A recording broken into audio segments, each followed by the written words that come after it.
Mananawagan sa inyo sa darating na Lunes. Ano't ano man po ang mangyari, ako po mismo ang makikiusap sa inyo na magsilabas kayo sa inyong mga tahanan. Dalhin na po natin ito sa kalsada.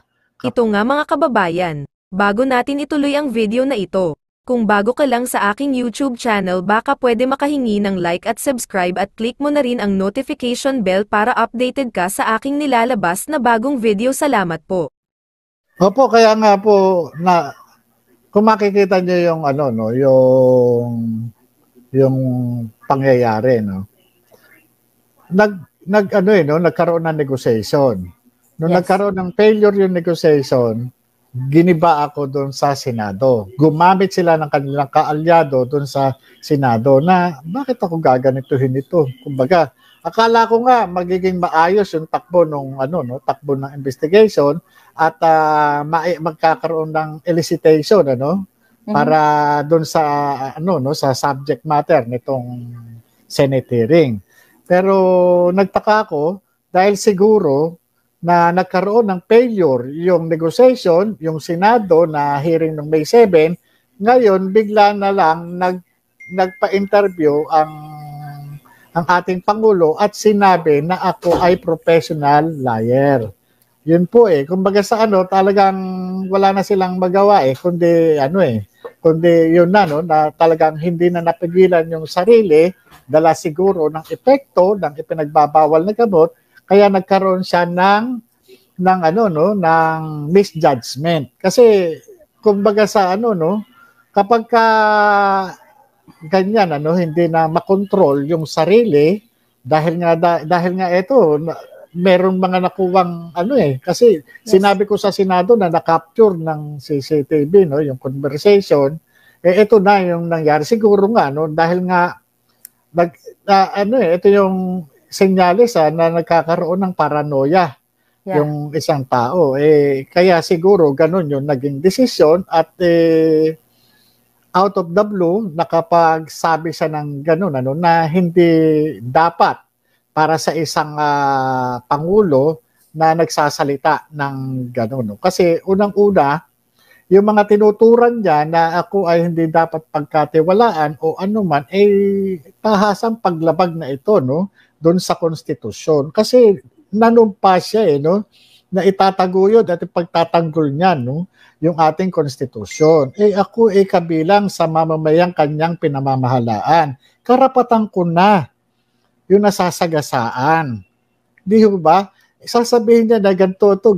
Hindi pa ako napapatunayan ng kahit na anong hukuman na ako ay guilty sa anumang paratang laban sa akin. Sana naman po hindi ganun. Kaya ako'y naniniwala na yung pagkakadeklara niya o pagsasabi niya sa akin ng paninira ay dala marahil ng kanyang epekto sa kanya ng illegal na droga. Ganun po yun. Sir, alam mo nung pinapanood ko yung video mo, CCTV mo, I don't know kung naririnig nyo sa vlog ko na ako po ay may death threat. Okay?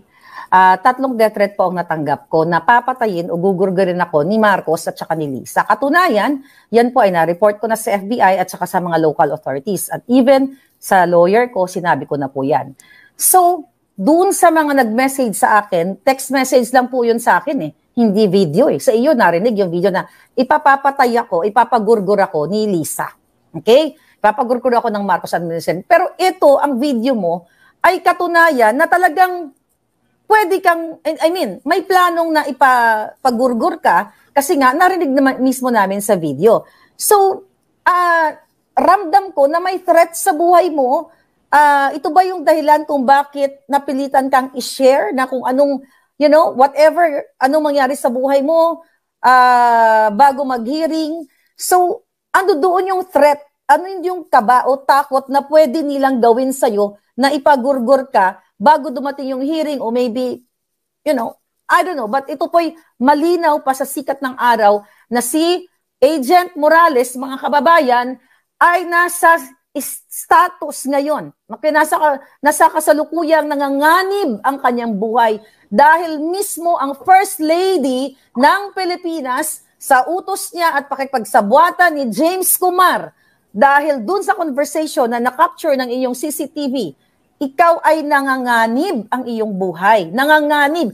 Pero ang jutang din ng gobyernong ito, walang ginagawa para protektahan ka. Kasi bakit ka naman po protektahan, sir? Sila mismo ang magpa-plot o mastermind ng paggugurgol sa'yo. At kinumbinsi ka, based dun sa video pinakita mo, na iba-bribe ka nila. Dahil kung hindi, gugurgurin ka. Anong gusto mong sabihin sa taong bayan na nakikinig ngayon? Eto na lang po ba yung gobyerno na kapag ang isang tao na ginawa lamang yung trabaho niya at it just so happened na si Marcos Jr. ang nakasulat doon sa dokumentong inilabas ko, ay gugurgurin ka o sisindakin ka?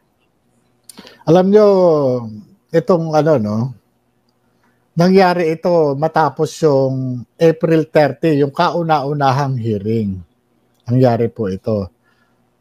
Kinabukasan, May 1, dumating po ito, no?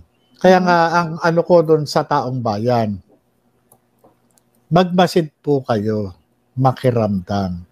Dahil kung ito nagagawa sa akin, kaya ding gawin sa inyo.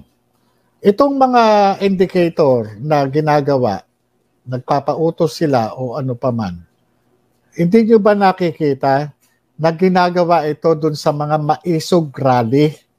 Na kapag ka magsasagawa ng mga rally ang maisog, nakapag-apply ng permit, bigla na lang kinakansila yung naisyong permit. Bakit?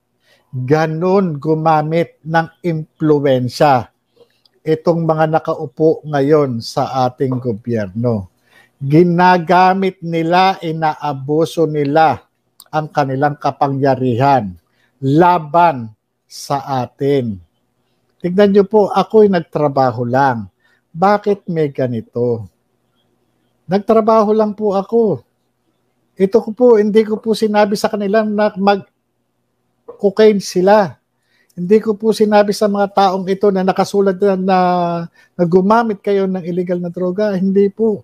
Nagkataon lamang po na mayroong nagpunta na confidential informant at ito ay in-entertain ko. Ngayon, matapos ko ma-entertain to, nakalipas ang mahigit 1 dekada. Ngayon, baliktad na.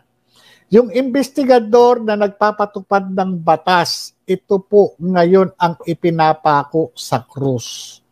Kita niyo kabaliktaran? Ngayon, nakakapagtaka pa ng matuklasan ko. Kaya pala ako ginigisa-gisa. Dahil ito palang James Kumar, kaalyado na ng mga tao nang uusig sa akin. Napakalungkot po. Napakalungkot.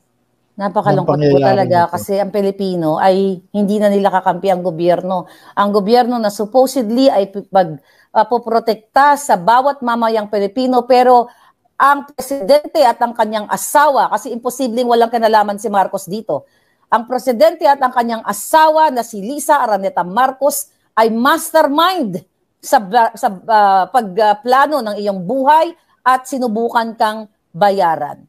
Sir, alam ko nakatutok ang Senate Committee on Public Order ni Senator Bato. Hindi, alam mo, iyon ang iniintay ko nung hearing na binanggit mo itong CCTV na to, na ikaw talaga ay dapat, kung nagsasabi ka ng totoo, isupina ka at i-present mo yung bidyong pinakita mo ngayon. So kung naririnig tayo ni Senator Bato, ako ito message ko, Senator Bato. Senator Bato at sa lahat ng mga senador, pero again, kakampi na nga nila yung mga sindikato, pero still magme-message pa rin ako. Etong mga video na ito na pinakita mo na dapat ito'y mailagay for the record dyan sa Senado. Ano ang gusto mong sabihin sa kanila na ngayon ay ayon nga sa aking mga informante na may mga forces na pigilin ka na pumunta sa next hearing sa May 13, baka nga ito yung nila, no, yung kinatatakot nila, kaya you decided na expose na natin yung video na ito. Ano ang gusto mong sabihin ngayon doon sa Senate Committee on Public Order. Gusto mo ba na ito i-present doon? Ang Alam video nyo, mo? hindi ko na po inaasahan na magiging interesado sila dito sa video na ito. Pero, ako po ay mananawagan sa inyo sa darating na Lunes. Ano't ano man po ang mangyari, ako po mismo ang makikiusap sa inyo na magsilabas kayo sa inyong mga tahanan.